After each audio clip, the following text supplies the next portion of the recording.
Débat avec vous, débat sur Sébastien Chabal. Ah, vas-y, ouais. T'en penses quoi, Farid? On en parlait hors antenne avec Lazare et Farid. C'est mon actu de la semaine, voilà, qui m'a un peu interpellé cette semaine, les amis. Je sais pas si vous l'avez vu. Sébastien Chabal, donc ancien rugbyman français très connu, qui a accordé un entretien à Guillaume Play sur Légende. Voilà, sur YouTube, je sais pas si tu as vu, et du coup il y a une séquence qui a interpellé beaucoup de gens, qui a fait beaucoup de bruit, c'est concernant on va dire les stigmates laissés par le rugby. Et en fait il disait que, bon, je pense que Lazare pourra nous passer la vidéo, ça va arriver, il disait qu'il avait perdu toute sa mémoire, qu'il se rappelait plus du tout en fait de tous ces matchs, vraiment, qu'il se rappelait plus du tout, et même je vais même aller plus loin, il disait qu'il n'avait aucun souvenir également de la naissance de sa fille. Donc il ne se rappelle pas ni de sa fille, ni par rapport à sa naissance, pardon. Donc naissance de sa fille, il ne se rappelle pas. Les matchs également, il a dit qu'il avait un trou noir, tu vois. Ouais. Et il a dit que, bon, de toute façon vous allez l'écouter, mais qu'il avait l'impression que c'était une autre personne qui jouait sa place, tu vois. Mais c'est pour ça. C'est intéressant parce que ça relève un peu, ça lance le débat sur l'impact négatif un peu des différents sports. On parle également de la boxe, football américain aussi, sur l'impact sur le cerveau, tu vois. Bah écoute, en fait, je le comprends parce que Bayrou, il a eu le même problème. Il a fait du rugby pendant des années, il a été international. Et donc c'est pour ça qu'il ne se rappelle pas de ce qui s'est passé à Bétaram. Il a perdu la mémoire. Je vous montre la vidéo. Vas-y. C'est parti. Allez. Merci Lazare. Il y a toute ma mémoire. Alors ça, j'en parle pas parce que ça regarde que moi. Enfin, il y a pas mal d'actions qui sont faites par d'anciens joueurs des collectifs parce qu'on a pris un peu des pètes au casque. Il y a le pâté qui a touché la boîte, comme on dit chez nous. Et c'est vrai que j'ai aucun souvenir, mais quand je dis aucun, c'est aucun souvenir d'une seule seconde d'un match de rugby que j'ai joué. Je ne me souviens pas d'une seule des 62 Marseillaises que j'ai vécues. Je me souviens de rien et des fois j'en parle à la maison et je dis à ma femme, en fait je pense que c'est pas moi qui joue au rugby. Mais je suis très ça, je pense que c'est pas moi. Alors ça m'a rassuré parce que j'ai croisé un copain la dernière fois qui est docteur, donc qui est un peu plus réfléchi que moi et qui avait un peu le même problème, qui se rappelle de pas grand chose et qui me disait je pense que c'est pas moi aujourd'hui. En regardant d'aujourd'hui, je pense que c'est pas moi qui joue au rugby. Et moi, je pense que c'est pas moi qui joue au rugby, parce qu'en plus, j'ai pas cette mémoire des moments passés. Ouais. Bah écoute, non, mais ça, c'est problématique, parce que dans le rugby, ils mettent pas de casque.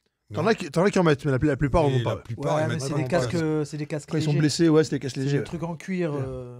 Tu vois, c'est pas comme dans le football américain où les mecs, ils mettent vraiment... et sachant que... Parce que lui, c'est ce qu'on appelait un impact player, lui. Exactement, je crois qu'il était en première ligne. Alors il était vraiment je suis pas spécialiste du rugby. S'il y a des spécialistes dans le chat, veuillez nous apporter vos éclairages par rapport à ça. Mais en tout cas, je sais que, bon, on disait à l'époque, c'était un impact player. Et donc, bah, déjà, il faisait des plaquages, mais il rentrait dans les gens. Même, il y a plein de vidéos où on le voit, en fait, il défonce comme un bulldozer les gens. Donc c'est sûr que sa tête, son cerveau, il a bougé. À force de prendre des coups, de façon, dans n'importe quel sport où votre cerveau il prend des coups, c'est jamais bon par la suite quand vous vieillissez. Parce que on peut avoir Parkinson, on peut avoir des maladies dégénératrices qui se révèlent par la suite. Donc c'est pour ça que, c'est dommage, mais c'est les risques de son sport, tu vois. Je sais pas s'il y a quelque chose de préventif qui peut être fait, tu vois, parce que ou alors à moins d'imposer le port du casque, mais je sais pas si ça va être bien reçu dans la profession. Tu vois, je sais pas comment on peut faire, tu vois, je sais pas ce que tu en penses, Lazare, à ce niveau-là, tu vois. Ils avaient proposé pendant un moment, je crois aux États-Unis, hein, je sais pas pour la France, mais à vérifier, ils avaient proposé de changer les règles pour qu'il y ait moins de contact. Ah, mais après, est-ce que ça va pas dénaturer le rugby aussi? Ouais. Tu vois, qui est fait de contact, qui est fait d'adversité. C'est intéressant. Que faire? N'hésitez pas. Il y a beaucoup de réactions dans le chat. Roger qui nous dit dans la boxe aussi beaucoup de séquelles. Les boxeurs sont aussi concernés, nous dit Agnès. Baron qui nous dit effectivement dans le style, les gilets jaunes ont également pris des coups, effectivement. On a Farid qui nous dit même dans le foot américain et avec leur armure, leur cerveau en prend un coup. C'est vrai que c'est un vrai débat. En tout cas, il y a beaucoup de réactions dans le chat. Samy qui nous dit la boxe, oui, le rugby, c'est plus rare. Alliance qui nous dit le casque réduit considérablement le champ de vision. Ah, c'est vrai que c'est un problème, ça aussi. Alors, comment faire? Je pense qu'il faudrait que tout le monde travaille un peu de concert. C'est-à-dire on va dire je dirais pas des psychologues, pas des thérapeutes, mais le staff technique, travaille peut-être avec des neurologues. Tu vois, pour essayer de trouver des solutions. Je sais pas quelle peut être la solution. Pour le coup, je trouve que c'est un vrai sujet parce que le sport à la base c'est quelque chose de sain, de bénéfique. Mais si derrière t'en payes le prix fort et tu te rappelles même pas de tes proches, tu vois, c'est terrible. Ouais. Non, mais après, c'est parce que le fait, c'est les chocs à la tête. N'importe quel sport, que tu fasses de la boxe, comme c'est écrit dans les commentaires, même le foot, quand tu fais des têtes, tu vois, force de... Mais c'est vrai, t'as raison. Ça attaque les neurones. Ballon, et de toute façon, ton cerveau, quand il bouge, c'est jamais bon. Donc, quand tu as ton cerveau qui touche la boîte crânienne, ça crée des lésions. Et puis, en vieillissant, bah, écoute, tu peux avoir Parkinson, Alzheimer, en tout cas. Tu peux avoir des... Je sais pas si vous vous rappelez dans Rocky, c'est Rocky 4 où il nous montre... c'est Rocky 5. Le Rocky 5, c'est après Rocky 4. Bon, c'est logique un petit peu, parce que 4, 5... Jusque-là, on t'écoute. Non, mais en fait, le Rocky 5, il se passe juste après le combat de... C'est censé se passer juste après le combat que fait Rocky contre le Russe Ivan Drago. Ouais. Et en fait, tu le vois dans la douche, après ce combat, bah, il te montre comme quoi qu'il tremble, il commence à trembler. Mais il tremblait comme, par exemple, Mohamed Ali, qui a fait tellement de combats qu'il tremblait, tu vois. Et je crois que c'est parce que Mohamed Ali, le combat qu'il a... Alors, s'il y a des spécialistes de la boxe, mais le combat qu'il a vraiment amoché le plus, je crois que c'était contre Frazier. Mohamed Ali. Ce qu'il l'avait dit, il me semble, dans un interview. Et c'est là où il a cru qu'il allait crever. Tu vois ? Et donc, là, c'est le 4, là. Mais voilà, quand il prend sa douche, là, c'est le 5, dans le 5. Ouais.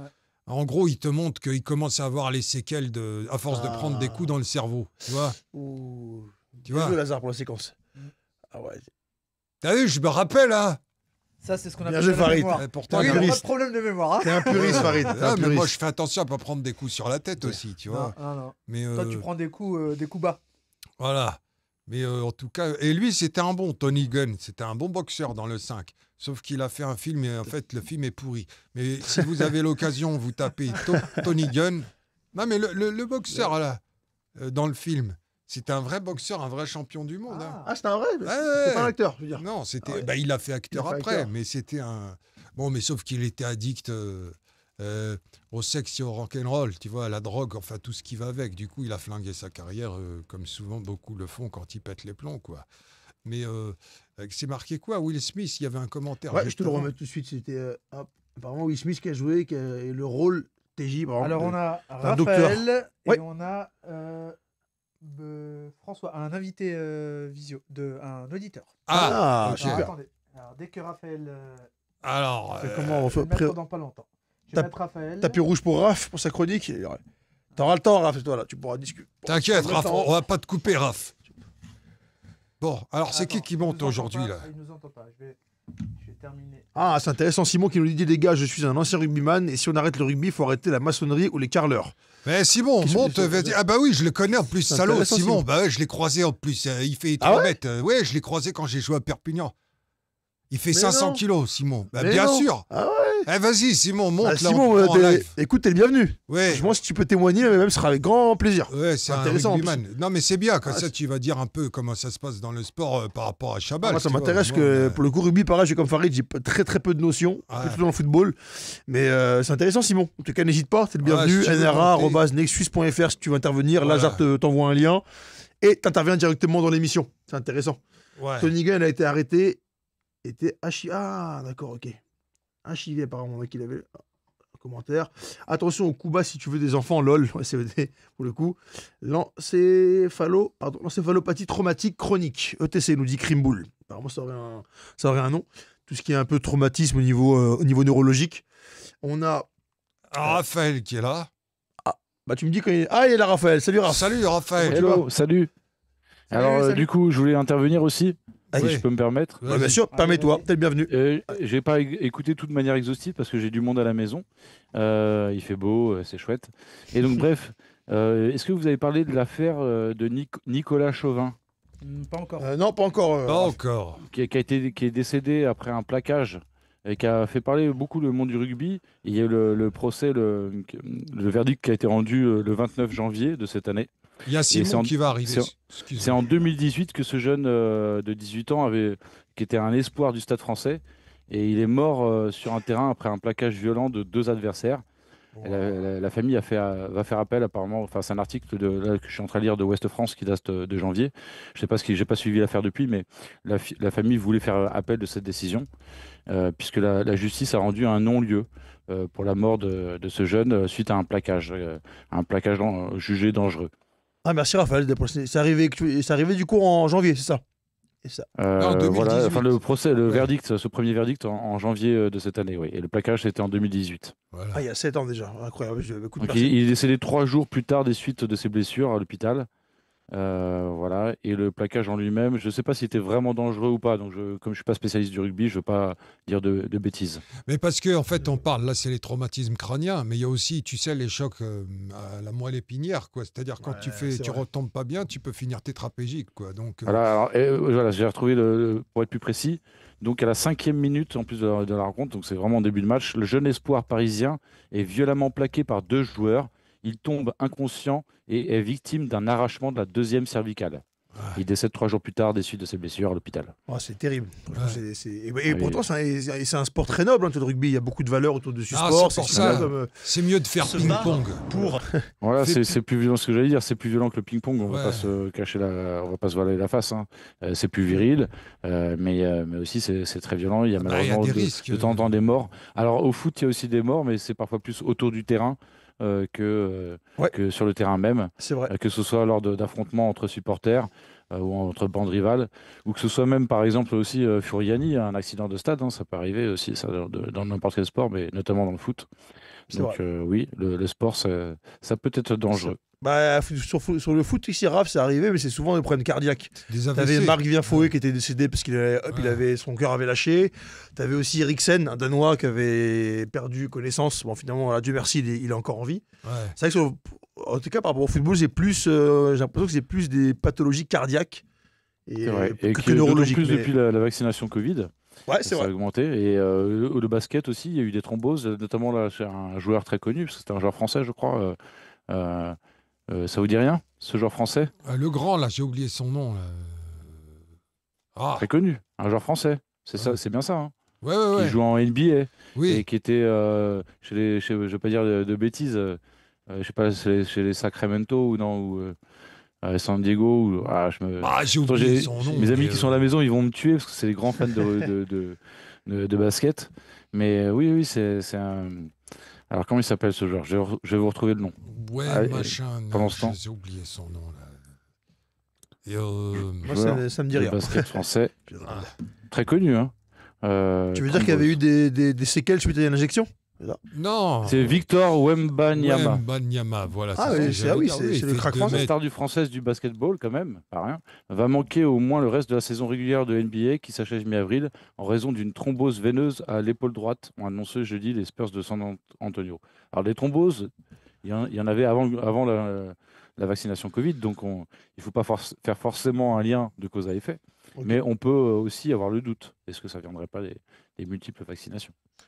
On a Lazare Simon qui t'a envoyé un mail. Simon qui est un ancien rugbyman et qui va intervenir dans l'émission, Raph, avant ta chronique, pour apporter des précisions en tant qu'ancien rugbyman sur le sujet. Apparemment, il t'a Bien sûr. envoyé, Lazare, un mail. Il va me mettre un Surtout message sur qu'il le chat. il doit avoir un avis sur Je vais l'affaire regarder de la mort de Nicolas Chauvin. Ah, ouais. Ah oui, c'est vrai, c'est intéressant. Mais ta précision est intéressante, Raph. Je ne savais pas que c'était déjà arrivé. Alors, je n'ai pas reçu le mail, il faut qu'il Tu l'as. envoie à nra@nexus.fr. NRA, Simon, nra@nexus.fr. Je le remets dans le chat. Ah non, il a envoyé dans l'autre. Ah. Ok, d'accord. Ah, ok. ouais. Ah non, c'est bon. Ton mail a été reçu, Simon. Ouais, il a pas envoyé à NRA, Simon. C'est pas sérieux. C'est Mais il y a intéressant d'avoir tout- ton. il y a tout le cocktail dans le sport, que ce soit le foot, le rugby et autres, pour faire des séries pour Netflix avec la mort, avec du chantage, avec la corruption, avec des femmes, avec des accusations de viol, qu'elles soient vraies ou factices. On sait pas forcément toujours le fin mot de l'histoire. C'est vrai. Moi, je me suis pas trop penché sur l'histoire qui a touché la star française, là, Mbappé. Là, c'était en Suède ou je sais plus où. Ouais, c'est ça. Au moment où il Ah était en ouais. bisbille avec son club, le Qatar. Bref. Mais par contre, j'ai un peu plus suivi ce qui s'est passé en Argentine avec les 2 joueurs français. Et visiblement, ils ont été victimes de faux témoignages. Après, je peux me tromper, hein, je ne suis pas spécialiste, mais voilà, c'est compliqué, quoi, parce que voilà, donc Ça mais fait les t'as choux gras aussi- des journaux. Tu sais que tu as aussi Pardon. les parieurs, parce que comme le pari sportif, il est ouvert maintenant dans tous les sports pratiquement, ce qui se passe, c'est que tu as des pressions, même dans des clubs amateurs, tu vois, parce qu'on parie sur tout.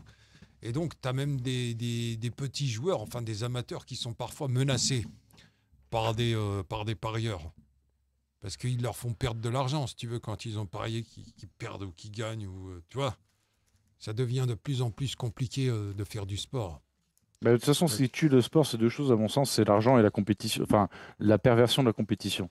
Parce que la compétition, ça peut être quelque chose de noble quand c'est juste pour le sport, dans le sens noble du terme, quand c'est pour, voilà, pour le plaisir de participer et pour le plaisir d'améliorer les performances, mais au sein d'un collectif. À partir du moment où c'est le culte de l'individu, de tout pour le vainqueur et rien pour les perdants, à partir du moment où c'est l'argent qui achète tout, qui corrompt tout, que la drogue, du coup, fait son apparition. Je voyais un des commentaires qui parlait de la coke. Il y a différentes drogues. Il y a des drogues qui sont qui sont développées spécialement pour les sportifs aussi. On pourra en parler. Effectivement, qui nuisent à la santé. On parle du rugby là, qui fait perdre la mémoire. Parce qu'avec des chocs très violents comme dans la boxe ou dans d'autres sports, mais il y a aussi des drogues qui provoquent certains cancers. Par exemple, pour les cyclistes, on se souvient du cancer des testicules de Lance Armstrong. Lance Armstrong, Lance tout à fait. Armstrong. Voilà, donc c'est compliqué. Et c'est sûr que quand il y a le culte de la compétition à outrance, ça mène vers ces dérives. Et comment dire, c'est encouragé par cette mercantilisation à tous les étages. Ouais, bah, Ouais, mais ça- encore, je te dirais que bon, la performance et puis le dopage dans le sport, ça, on va dire que ça a toujours fait partie du milieu, on va dire, dans les niveaux, quand tu atteins un niveau professionnel. Mais par contre, là, bon, vu que le sujet, en l'occurrence, c'était les chocs violents au cerveau, je pense que là, on est dans quelque chose qui est... on fait pas beaucoup de sensibilisation par rapport à ça. C'est vrai. Enfin, en tout cas, moi, je trouve... vrai. Parce qu'à l'école, moi, déjà, il y a très longtemps, j'étais au collège, on nous poussait à faire du rugby. Mais jamais on nous a dit, attention, vous faites un choc à la tête. On nous avait jamais enseigné de... Tu vois. C'est vrai. Et, Ouais. Simon, il est où, là, qu'on sache Ouais, son c'est- avis. j'avoue, ça peut être intéressant. Mais après, L'invitation est envoyée, il n'est pas encore en ligne. Bon, Donc, qu'est-ce que tu on fous, attend. Simon? Merde, dépêche-toi. t'attends, Simon. Sinon, tu vas recevoir un plaquage de Farid. Là. Si t'es pas là dans les 45 secondes. Attention, il est très imposant, Farid. Les gars. Non, Il a pas lui, l'air, mais- là, il est plus imposant que moi, je l'ai déjà croisé, t'inquiète. Non, mais c'est intéressant ce que tu dis, Farid. C'est un peu ce qu'on disait. J'ai envie de te poser la question. Toi, Raph, t'en penses quoi sur ça Quelle peut être la solution? Est-ce qu'il faut travailler qu'il y ait plus de travail avec les neurologues, plus de protection pour les rugbymen? Parce que si tu leur enlèves le casque, puis il y avait un commentaire aussi un peu plus haut, comme je te le disais, est-ce que tu vas pas dénaturer un peu le sport? Que faire? Quelles peuvent être les solutions finalement? Tu vois, parce que c'est. Moi, je pense que la solution, elle peut venir d'abord et avant tout des rugbymen eux-mêmes. C'est un peu bête ce que je dis, mais c'est les premiers concernés. C'est comme si on parlait d'un problème qui était interne aux musulmans et sans qu'il y ait aucun musulman sur le plateau. Vous voyez ce que je veux dire? Et là, moi, je suis pas rugbyman. Bon, j'ai été un peu sportif, donc oui, j'ai un avis. J'aurais d'autant plus un avis si mon fils ou ma fille se mettait au rugby. Mais bon, je sais pas. Oui, moi, je suis pour qu'il y ait un petit peu plus de prévention, un peu plus de précaution.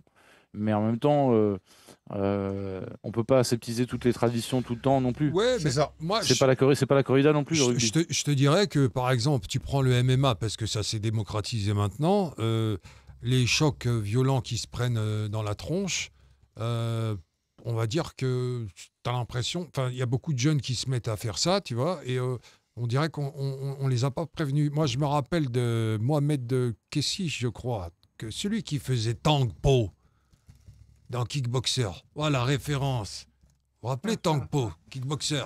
Non, Non. j'ai Sérieux pas la référence. Vous vous rappelez pas? Bon, c'est un film avec Jean-Claude Van Damme, où Jean-Claude Van Damme, en fait, il affronte le méchant, et le méchant, c'est Tang Po. Tu vois, c'est un mec en Thaïlande, tu Attends, vois. je vais chercher ça là. c'est Tu vas trop- trouver, il s'appelle Mohamed Kessi, je crois. C'est un Marocain, le mec, de base. Sauf que c'est une histoire, elle est marrante, parce que le producteur, il voulait pas le prendre, parce qu'il disait non, je veux pas sa tête d'arabe. Et finalement, Mohamed, il est venu maquiller, tu sais. Il est venu maquiller avec une truc comme ça. Et il avait, tu sais, une prothèse. Ouais. Et il faisait thaïlandais. Et puis le mec, il dit, waouh, c'est lui qu'il nous faut. C'est quoi Et le après, titre du film? Kickboxer. Et ensuite, Mohamed, il va voir le producteur, parce qu'il était content de la prod. Il dit, ouais. c'est moi, oh, c'est moi, c'est moi, Mohamed, tu vois. Et donc, il l'a pris en Tang Po. Mais vous regarderez, donc, Tang Po, l'acteur qui jouait ce rôle, il a dit prendre des chocs à la tête, parce qu'il a fait du sport de combat. Il le dit lui-même que pour ses gosses, il leur fait faire du karaté, mais il veut pas faire comment on appelle ça, pas de boxe en fait, pas de trucs violents au niveau du cerveau. Du cerveau. Okay. Donc, et pourtant, il a interprété Tang Po. Donc, si c'est lui qui te le dit, tu vois, je sais plus si c'est Tangpo ou Tangpo. Je crois que c'est Tangpo. Je me rappelle d'un match de. Alors, c'était un match de Coupe du Monde entre des Japonais et le Japon et la Nouvelle-Zélande. Et j'avais regardé ce match avec un pote jamaïcain qui parlait pas français. Et il disait "Oh man, the Japanese, they just can't do it, man. Poor Japanese." Il regardait les plaquages et c'est vrai que c'était un peu, c'était implacable, quoi. C'est le cas de le dire. Les Néo-Zélandais, quoi, ils ont laissé aucune chance. Pardon. Ah oui, c'est le film là. Là, il a mis la bande-annonce de Kickboxer en fait. Donc voilà, c'est lui. Regarde. Ça. Tu vois, regarde sa tête. Ah ouais, il a une tête de Thaïlandais. Non, mais en fait, c'est une prothèse qu'il a sur le crâne, tu vois. Il n'est pas comme ça, normalement. Mais dans le film, tu vois, genre... Donc lui, c'est le frère à Jean-Claude Van Damme. Et tu vois, Tang Po, il défonce tout le monde dans le film. Bon, je te le spoil si tu veux. T'as pas... Regarde ça. Ah ouais, mais ça, il tue tout le les monde. séquelles, les traces. Il aurait pu faire CRS contre les gilets jaunes, tu vois, Tang Po. Il tuait tout le monde, en fait. Il n'y avait pas de pitié, tu vois. Donc, en fait, il fait du karaté depuis qu'il est tout petit avec Jean-Claude Van Damme parce que c'est des amis d'enfance. Et lui, il le dit, j'ai vu un interview, il expliquait que les chocs à la tête, c'était pas bon du tout, quoi. Et que pour ses gosses, il voulait pas qu'ils fassent de boxe ou de trucs. Voilà. Donc, vous saurez, quoi. Franchement, c'est fou. Hein. Apparemment, Simon est en train de télécharger l'application. D'accord, ok, je comprends. Tu vois, mais Samuel, Lazare, pardon. Il est en train de télécharger l'application pour apparaître. Il a toujours pas répondu à l'invitation, tu le vois pas. Attends, je vais revenir. Il m'a dit qu'il est en train de télécharger l'appli. Écoute, Simon, t'attends tranquillement. Ça y est. Ah, super. Est-ce qu'il y a des femmes d'ailleurs dans le chat qui font des sports de combat? J'aimerais bien avoir leur avis. Très bonne question. Qui prennent des chocs à la tête, qui font du rugby. Il y a Iman Khalifi, si tu veux. Elle est là, sérieux. Non, mais elle, on a des doutes, non? Et Simon est là, hein, si tu veux parler. Ah, d'accord. Bah, vas-y, fais-moi. Cool. Simon, comment tu vas? Tu nous entends? Ouais, je sais pas si vous m'entendez, les gars. Ouais, super. Simon, ça va? Ouais, nickel. Bienvenue à toi. Comment tu vas, Simon? Ah, ben ça va, c'est cool, merci, ouais. C'est marrant. C'est marrant de vous avoir. Bah écoute, t'es le bienvenu. En plus, en ancien rugbyman, là, tu colles parfaitement au sujet. Donc écoute, comment t'as vu ça? Est-ce que t'as vu les déclarations? Pardon, excuse-moi, j'entends en même temps peut-être. Non, y a pas de souci. Tu m'entends? Je te disais comment toi t'as vécu les. Je sais pas si t'as vu la vidéo qu'on a passée par rapport aux déclarations de Sébastien Chabal. Et du coup, en tant que rugbyman, c'est intéressant d'avoir ton avis. Qu'est-ce que tu en as pensé et qu'est-ce que tu peux nous dire sur, en général, les séquelles qui sont laissées par les séquelles neurologiques autour du rugby? Alors pour le coup, sans prétention, mais je connais un peu le sujet. Mon père était un international de rugby. Mon frère a joué très longtemps aussi, moi aussi, et on est tous un peu pignés, comme on dit. Vous voyez, moi j'ai une opération, j'ai une vis dans l'épaule, j'ai les ligaments croisés, j'en ai plus. J'ai une cheville qui me fait mal de chien depuis 20 ans. Et tout ça, c'est des séquelles du rugby. Mais, vous voyez, vous parliez des KO et de Sébastien Chabal. Alors, pour la petite histoire, mon fils, qui a 14 ans, Achille, a fait un KO l'an dernier contre Toulousain et il s'est retrouvé 3 minutes inconscient. C'est Donc, chaud. je ne sais pas si vous imaginez, il y a tout le stade. Voilà, donc même moi qui suis quand même dans le truc et on est un peu à la dure, ça m'a quand même marqué. Voilà, donc, et malgré le fait qu'il ait un casque. Donc mon fiston joue avec un casque, il joue avec un protège-dents, il joue avec un casque. Mais ce que je veux dire, les gars, c'est que vraiment, nous, vous voyez, dans mon coin, là, j'avais vu le doc à Perpignan, on n'est pas loin. On est dans l'Aude, on n'est pas dans les PO. C'est un peu nos ennemis, les Catalans, mais c'est nos copains. Mais en gros, en gros, si vous voulez, ça n'empêche pas que mon fiston attendait qu'une chose, c'est de rejouer au rugby. Et que moi, je ne regrette rien. Et si vous voulez, des copains, j'en ai vraiment beaucoup. Des mecs qui sont vraiment mâchés. Mon cousin Germain Laurent, à tout le monde, il adore l'émission. a joué 300 matchs en top 14, en Pro D2. Et nous, pour la petite histoire, je le précise quand même, on est des joueurs de rugby à 13, puisqu'il faut savoir qu'il y a le rugby à 13 et le rugby à 15. Donc les deux, bon, on se fait mal aux deux, hein, pour la petite histoire. Mais Laurent, mon cousin, qui a fait 300 matchs professionnels, même s'il a mal aux épaules et qu'il a de l'arthrose à 40 ans, ben, s'il fallait refaire, il referait de suite, quoi. C'est très rare des gars qui regrettent. Et tous les copains avec qui je parle dans le milieu du rugby, on dit tous pareil.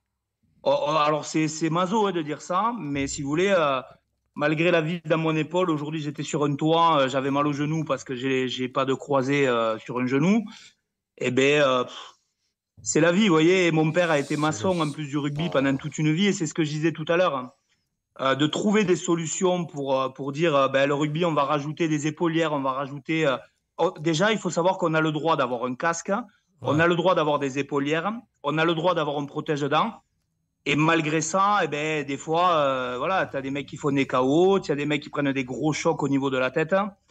Et tout ça, c'est quand même de plus en plus, comment dire, au niveau de l'arbitrage, c'est de plus en plus sanctionné. Que ce soit à 15 ou à 13 ans, les deux rugby, c'est de plus en plus sanctionné. Parce qu'effectivement, on fait gaffe à ça. Et que pour la petite histoire, les gars, parce que vraiment, niveau rugby, là, voilà, niveau complot, niveau rugby, je suis pas mal. Et si vous voulez, pour la petite histoire, les 15istes anglais avaient porté plainte contre la fédération de rugby à 15 il y a peut-être 20 ou 25 ans, en disant qu'on les avait fait jouer, malgré le fait que les gars avaient fait des petits KO, des petites commotions, et on les faisait re-rentrer sur le terrain. Et donc ces mecs-là avaient porté plainte contre la Fédé, ils avaient gagné un procès contre leur fédération de rugby à 15 en Angleterre, et donc ça avait un peu tout chamboulé, quoi. Les gars avaient dit c'est vrai qu'il faut les protéger, parce que quand tu fais rentrer un mec qui a fait un petit KO et que tu le fais rentrer 10 minutes après et qui va reprendre des chocs, là, c'est vraiment débile, quoi. C'est vraiment vouloir faire mal aux gars. Voilà, et enfin, je vous laisse, je ne veux pas faire trop long. J'allais te dire, bon, salut Simon, parce qu'on s'était croisés à Perpignan. On s'était vu à Perpignan, moi, j'allais te dire, quand normalement un joueur il fait un choc, puis un coma comme ton fils il a eu, genre 3 minutes, c'est sûr que c'est long. Normalement, combien de temps il faut pour le remettre sur un terrain? Il rentre pas tout de suite. Ce que je veux dire, c'est que normalement, s'il sort du terrain, combien de temps on doit le laisser récupérer pour qu'il puisse rejouer? Alors, si tu veux, mon fiston est parti à l'hôpital. Donc, là où on était à Saint-Gaudens. Et donc, il est parti à l'hôpital. Et en gros, ben, il est à côté, il m'entend. Donc, je crois. Alors, ils lui ont fait des radios à la tête pour voir s'il y avait rien. Et il avait rien, effectivement. Il avait. Alors, ça. Mais même moi, hein, les gars qui j'aime la boxe, j'aime le rugby, ça m'a choqué. J'avais mon pote qui est le soigneur de l'équipe, qui est pompier. Quand au bout d'une minute d'entrée, mais vraiment, c'est con, hein, j'ai même pas eu peur, quoi. Je me suis dit, bon, il a fait un petit KO. Alors après, je l'ai dit, si t'en fais 2 ou 3 avant tes 18 ans, le rugby tira au ping-pong. Mais dans l'idée, si vous voulez, des KO, et moi j'ai des potes qui en ont fait 5-6 dans leur carrière, comme des boxeurs, et ils sont pas mourants pour autant. Par contre, ce que je veux dire, c'est que Achille, je crois qu'il a eu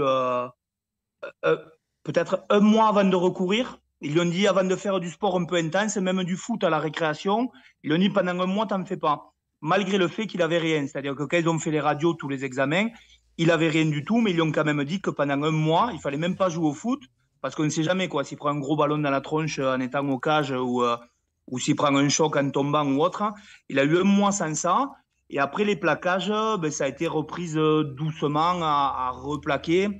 Et bon voilà, mais pour vous dire, les gars, que vraiment ce que je disais tout à l'heure, et les rugbymen, on a tendance à dire ça. Vous voyez, quand vous disiez, il faut demander aux joueurs de rugby. Alors, il faut savoir qu'en Angleterre, dans le championnat de rugby à 13 professionnel anglais, ils ont demandé justement aux joueurs de rugby de participer. Les joueurs de rugby ont créé une association pour avoir leur mot à dire sur ça.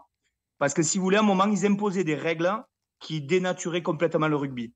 Et les gars, là où je veux en venir, c'est que mon père a été maçon pendant 50 ans, et je vous garantis que son dos, il est plus pourri d'avoir fait 50 ans de maçonnerie, à ouvrir des sacs de 50 kilos de ciment pendant toute sa vie, et personne ne le plaignait, pour 1 500 € par mois, vous voyez ce que je veux dire?